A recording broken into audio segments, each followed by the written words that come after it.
In a small village tucked away in the heart of Nigeria, there was a little food stall that everyone loved.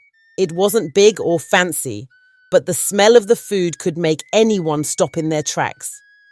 The woman behind the stall was called Chi. She was known for her amazing cooking and her big, kind heart. Chi's food was not only delicious but also affordable. The villagers often said her meals had a special magic, something that made everyone feel warm and happy.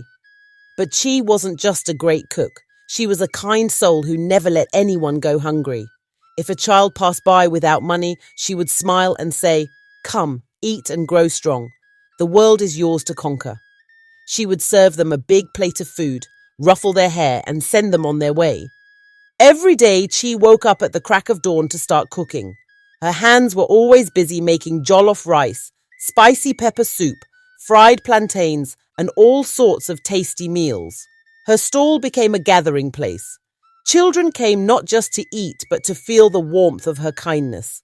Farmers, traders, and travelers stopped by too, drawn by her food and her cheerful spirit. People often wondered how Chi managed to do everything by herself. She cooked, served, cleaned, and never seemed tired. Day after day, she worked tirelessly, and yet her smile never faded. What no one knew was that Chi carried a secret that even she hadn't planned to keep. Years before, Chi had been married to a man named Ikechukwu. She loved cooking and dreamed of opening a restaurant one day. Ikechukwu supported her dream, but tragedy struck before it could come true. Chi fell ill and passed away, leaving her husband heartbroken and her dream unfulfilled. But Chi's spirit couldn't rest. Her love for cooking and her desire to feed others was so strong that even in death, she stayed. She found her way to this little village, far from where she had lived, and started her food stall. To the villagers, she was just Chi, a hard-working, kind woman. No one knew she wasn't among the living. For 2 years, Chi ran her stall, bringing joy to the village. Her food brought people together, and her kindness made her beloved by all. But one day, everything changed. Ikechukwu, who was a builder, came to the village to work on a new project. He had heard stories about a food stall where the meals were unlike anything else. Curious, he decided to visit. When Ikechukwu arrived at the stall, the familiar smell of jollof rice and fried plantains hit him.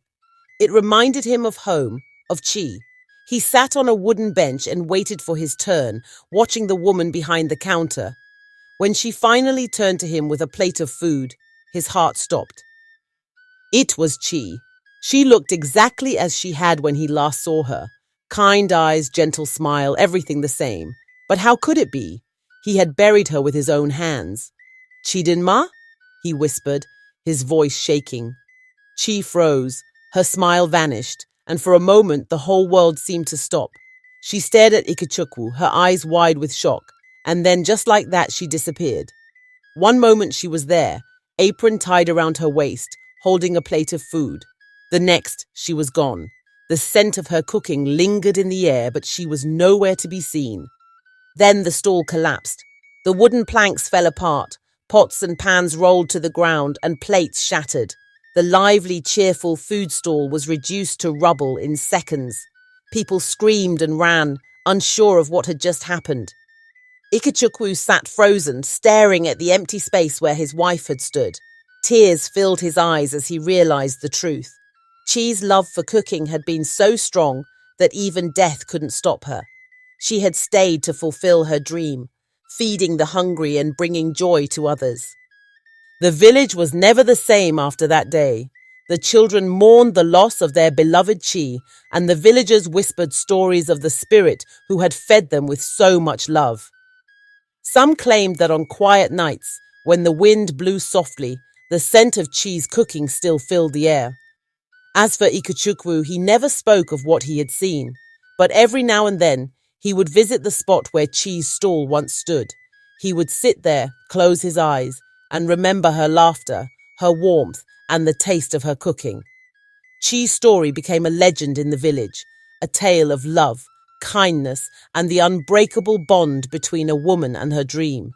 Even in death, her passion lived on, carried by the wind and remembered by all who had tasted her magic.